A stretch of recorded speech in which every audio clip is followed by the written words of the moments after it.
بسم اللہ الرحمن الرحیم۔ السلام علیکم ورحمۃ اللہ وبرکاتہ۔ ہمارا آج کا موضوع رسول کریم کے پیارے دادا جان حضرت عبد المطلب پر ہے۔ ان کے ایمان کے بارے میں علماء اور محققین کی کیا رائے ہے؟ آپ کے بارے میں حضرت رقیقہ کو کیا خواب آیا؟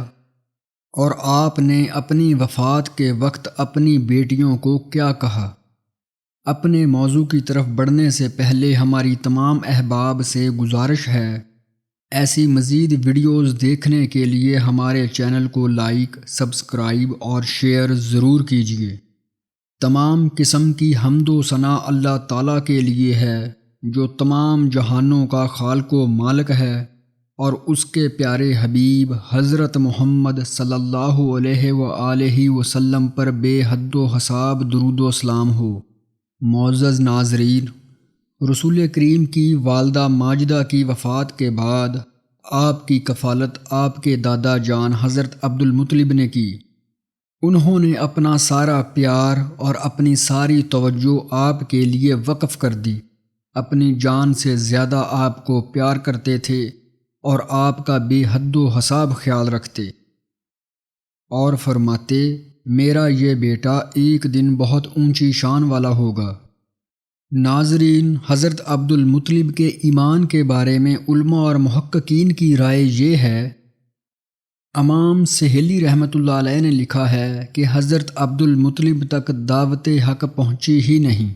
بہت سے دلائل موجود ہیں کہ حضرت عبد المطلب دین حنیف اور توحید پر تھے۔ حضرت ابن سید الناس نے ذکر کیا ہے کہ رب تعالیٰ نے انہیں زندہ کیا حتیٰ کہ وہ آپ صلی اللہ علیہ وآلہ وسلم پر ایمان لے آئے، لیکن یہ بات نہ کسی صحیح نہ ہی ضعیف حدیث میں مذکور ہے۔ اکثر علماء کا موقف ہے کہ انہیں دعوت حق پہنچی ہی نہیں، یا وہ دین حنیف پر تھے، جیسا کہ رسول کریم کا فرمان عالی شان اسی بات پر دلالت کرتا ہے۔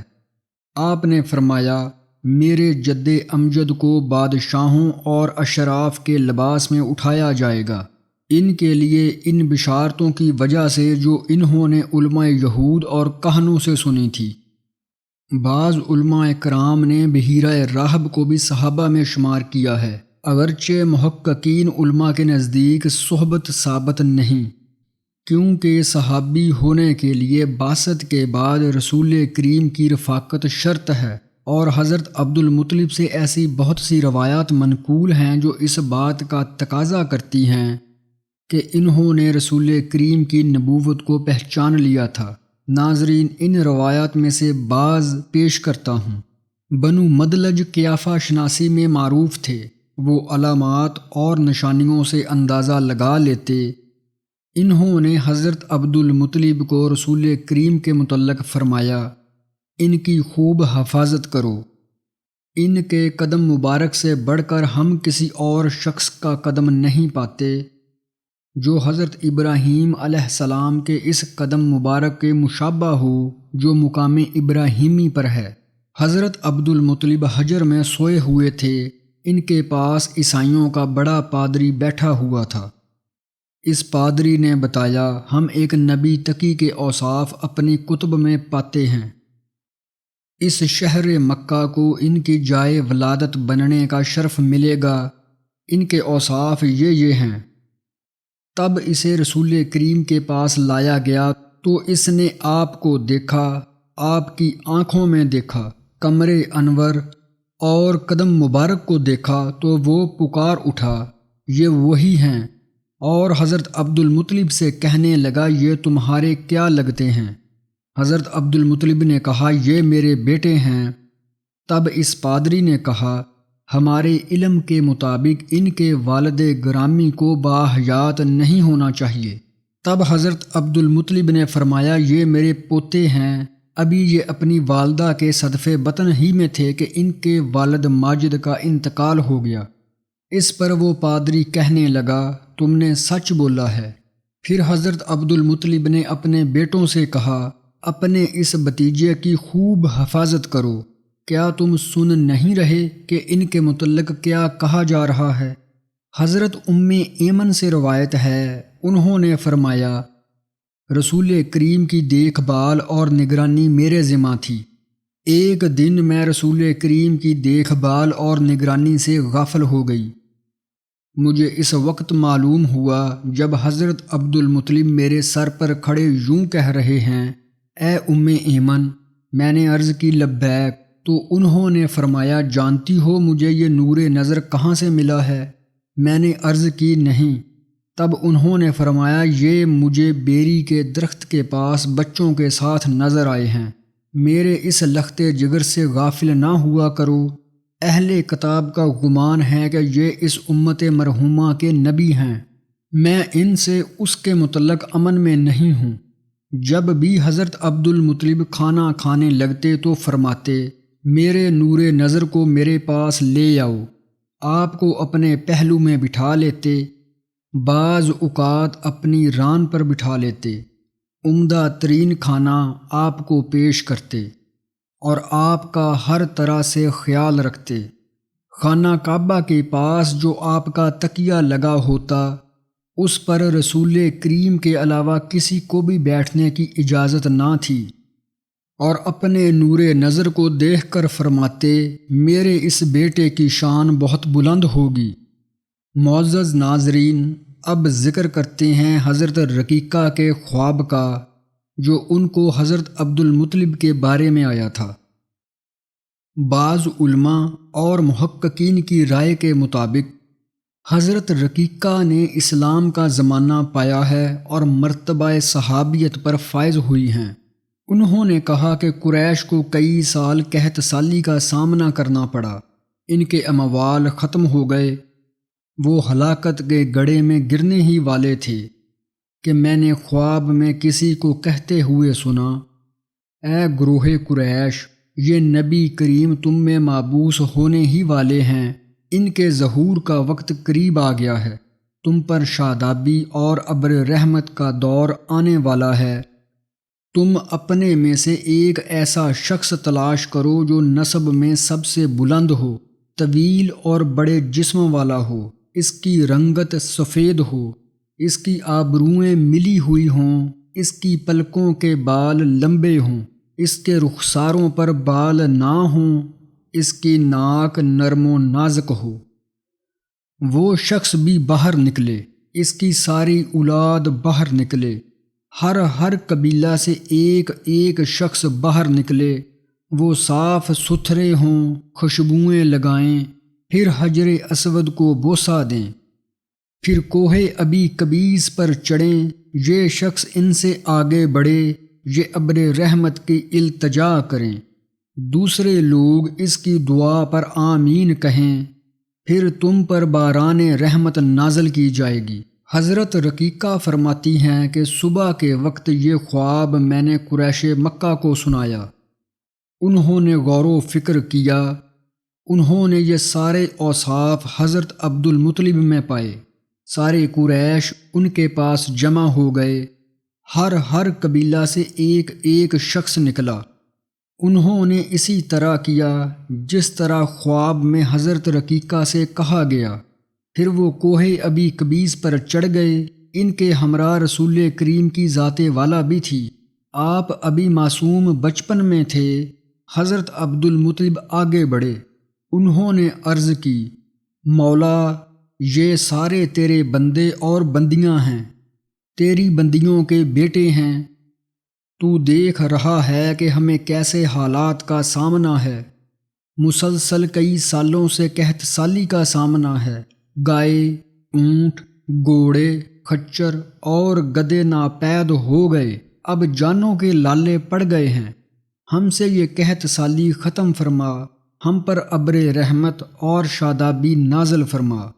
حضرت عبد المطلب کی اس پرسوز دعا کے بعد فوراً وادیاں پانی سے بہنے لگی۔ قریش کے سرداروں نے کہا، ابو بطحہ آپ کو مبارک ہو، آپ کی وجہ سے اہل بطحہ کو حیات نو نصیب ہوئی۔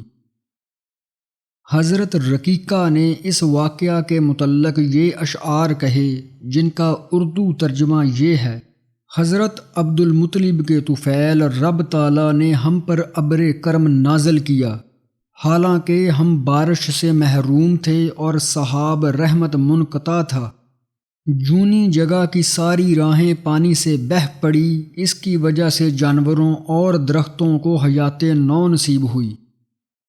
یہ سیل رواں اس ذات کے صدقے رب تعالیٰ کی طرف سے تھا جس کی فال بہت نیک تھی، اور مضر کو جن کی بشارت دی گئی یہ ان میں سے بہترین تھا۔ ان کا اسم گرامی مبارک ہے، ان کے طفیل بارش طلب کی جاتی ہے، لوگوں میں ان کی شبیبہ اور مثیل نہیں۔ ناظرین، جب مکہ مکرمہ میں ابر رحمت ہو گیا تو کیس اور مضر کے علاقوں میں باران رحمت نہ ہوئی۔ ان کے سردار جمع ہوئے، انہوں نے کہا ہمیں سخت قحط سالی اور خشک سالی کا سامنا ہے۔ اللہ تعالیٰ نے مکہ مکرمہ کے لوگوں پر حضرت عبد المطلب کے طفیل بارش نازل کی ہے، تم بھی انہی کے پاس چلو، شاید تمہارے بارے ان کی التجا رب تعالیٰ سن لے۔ تمام سردار مکہ مکرمہ آئے، حضرت عبد المطلب کی خدمت میں حاضر ہوئے اور سلام عرض کیا۔ ان کا خطیب اٹھا، اس نے کہا ہمیں کئی سالوں سے لگاتار قحط سالی کا سامنا ہے، ہمیں آپ کے اثر و رسوخ کا علم ہوا، ہم آپ کے پاس آ گئے ہیں۔ جس ذات کے پاس پہلے سفارش کی تھی اس کے ہاں اب بھی سفارش کریں کہ وہ تمہارے طفیل ہمارے ہاں ابر رحمت بھیجے۔ تب حضرت عبد المطلب نے فرمایا ضرور، کیوں نہیں، کل صبح مجھے میدان عرفات میں ملنا۔ وقت صبح حضرت عبد المطلب میدان عرفات کی طرف گئے، آپ کے ہمراہ آپ کی اولاد اور دیگر لوگ بھی تھے، رسول کریم بھی ان کے ہمراہ تھے، آپ ابھی اپنے معصوم بچپن میں تھے۔ حضرت عبد المطلب کے لیے کرسی لگا دی گئی، وہ اس پر جلوہ نما ہوئے اور رسول کریم کو اپنی آغوش میں بٹھا لیا۔ حضرت عبد المطلب اٹھے اور یہ دعا کی، اے چمکتی بجلی کے رب، کڑکتے بادل کے پروردگار، اے سارے لوگوں کے رب، اے مشکل آسان کرنے والے، یہ کیس اور مضر کے قبائل کے لوگ ہیں جو لوگوں میں سے بہترین ہیں، ان کے سرگرد آلود ہیں، ان کی پشتیں ٹیڑھی ہو چکی ہیں، یہ تیری بارگاہ میں اپنی کمزوری اور نفوس اور اموال کے چلے جانے کا شکوہ کرتے ہیں۔ مولا، ان کے لیے موسلا دار اور لگاتار بارش بھیج تاکہ ان کی زمین سرسبز و شاداب ہو جائے اور ان کے نقصان کا ازالہ ہو جائے۔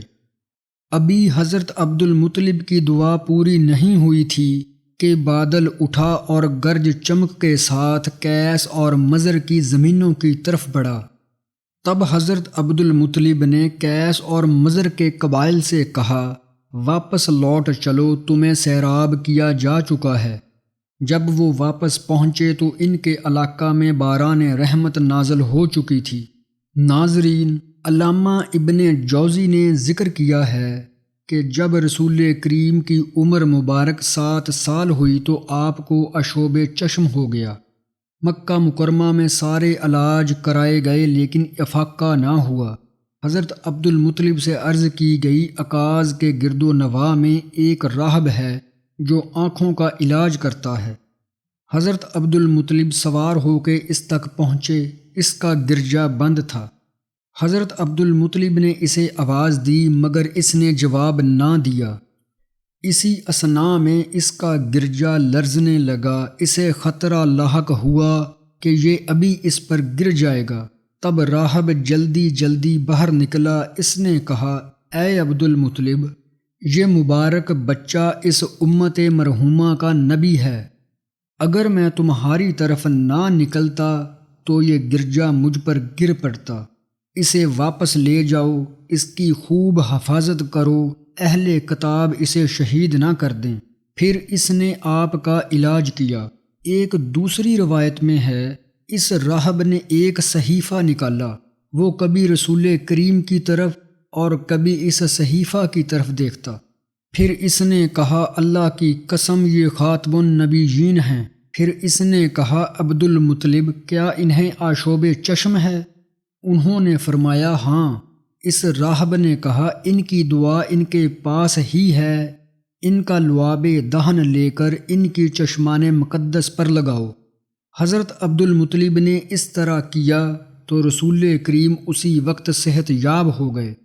پھر راہب نے کہا اے عبد المطلب، وہ مریضوں کو شفا یاب کرتا ہے اور لوگوں کی آشوب چشم کو ختم کر دیتا ہے۔ ناظرین، حضرت عبد المطلب کے مناقب کے بارے میں لکھا ہے کہ وہ موحد تھے۔ مثلا انہوں نے اپنے بیٹوں کو اخلاق عالیہ کا حکم دے رکھا تھا، وہ غار حرا میں خلوت گزین ہوتے، وہ مساکین کو کھانا کھلاتے، حتیٰ کہ پرندے اور پہاڑوں کی چوٹیوں پر وحشی جانور بھی ان کے دسترخواں سے لطف اندوز ہوتے۔ انہوں نے چور کا ہاتھ کاٹنے اور نظر پوری کرنے کا حکم دے رکھا تھا، خود پر شراب حرام کر رکھی تھی۔ انہوں نے بدکاری اور محارم سے نکاح کرنے سے منع کر رکھا تھا۔ انہوں نے بچیوں کو زندہ درگو کرنے اور عریاں طواف کرنے سے منع کر رکھا تھا۔ ان کا یہ فرمان کتنا عالی شان ہے۔ باخدا اس دار کے علاوہ ایک اور دار بھی ہے جس میں احسان کرنے والے کو اس کے احسان اور برائی کرنے والے کو اس کی برائی کا بدلہ دیا جائے گا۔ ناظرین، اب حضرت عبد المطلب کے وصال کا اور وصال کے وقت آپ نے اپنی بیٹیوں کو کیا فرمایا اس کا ذکر کرتے ہیں۔ جب رسول کریم کے جد امجد کا وصال ہوا، اس وقت آپ کی عمر مبارک 8 سال تھی۔ سیرت نگاروں نے آپ کی عمر مبارک اس سے کم و بیش بھی لکھی ہے۔ حضرت عبد المطلب کی 6 بیٹیاں تھیں، وہ زبان آور اور فصیح اللسان تھی۔ جب حضرت عبد المطلب کو یقین ہو گیا کہ میری آخری گھڑی قریب آ لگی ہے تو انہوں نے اپنی تمام بیٹیوں کو بلایا۔ سب اکٹھی ہوئیں تو ان سے کہنے لگے میں جانتا ہوں کہ میرے مرنے کے بعد تم میرے مرثیے کہو گی، مگر اس وقت میں سن نہیں سکوں گا، اس لیے ابھی میرے سامنے کہہ دو تاکہ میں بھی سن لوں۔ سخت حیرت ہوتی ہے ان خواتین کی قادر کلامی پر۔ انہوں نے بغیر کسی قسم کی تیاری کے اسی وقت یکے بعد دیگرے 6 شاہکار مرثیے کہہ ڈالے۔ آخری مرثیہ ختم ہوا تو اس وقت حضرت عبد المطلب کی زبان بند ہو چکی تھی، تاہم انہوں نے سر ہلا کر اپنی پسندیدگی اور اطمینان کا اظہار کیا اور ہمیشہ کے لیے آنکھیں موند لی۔ حضرت عبد المطلب کی وقت وصال عمر 140 سال یا 110 سال یا اس سے کم بتائی جاتی ہے۔ انہیں ہجون میں ان کے جد امجد قصہ بن کلاب کی قبر کے پاس دفن کیا گیا۔ سیرت نگاروں نے لکھا ہے کہ جب حضرت عبد المطلب کا وصال ہوا تو لوگوں نے ان کی وفات پر بہت زیادہ آہ و بکا کی۔ بعض سیرت نگاروں نے لکھا ہے کہ جتنی آہ و بکا حضرت عبد المطلب کے وصال پر ہوئی، اتنی گریہ و زاری کسی اور کی موت پر نہیں ہوئی۔ رسول کریم ان کی چارپائی کے پیچھے پیچھے بھاگ رہے تھے، چشمان مقدس سے آنسوؤں کے موتی گر رہے تھے۔ حضرت عبد المطلب کے انتقال کی وجہ سے مکہ مکرمہ کا بازار کئی دن بند رہا۔ ان کی لخت جگر امیمہ اپنے والد گرامی کا مرثیہ لکھتے ہوئے کہتی ہیں اے میری آنکھوں پاک باز، پیکر جود و سخا پر موتیوں جیسے آنسوؤں کی سخاوت کرو۔ اے میری آنکھوں، جو صاحب فضیلت، لوگوں کی حاجتوں کو پورا کرنے والا، حسین و جمیل اور بڑے رتبے والا ہے، اس شیبہ پر جو فضیلتوں والا، عزتوں والا، باعظمت اور قابل فخر ہے، وہ جو مصائب میں بردبار اور فضل و کرم کرنے والا ہے، جو عمدہ اخلاق والا اور جود و سخا کرنے والا ہے۔ اسی کے ساتھ ہمارے آج کے اس موضوع کا اختتام ہوتا ہے۔ ایسی مزید ویڈیوز دیکھنے کے لیے ہمارے چینل کو لائک، سبسکرائب اور شیئر ضرور کیجیے۔ انشاءاللہ ملتے ہیں ایک نئے موضوع کے ساتھ، تب تک اپنا خیال رکھیے۔ اللہ حافظ۔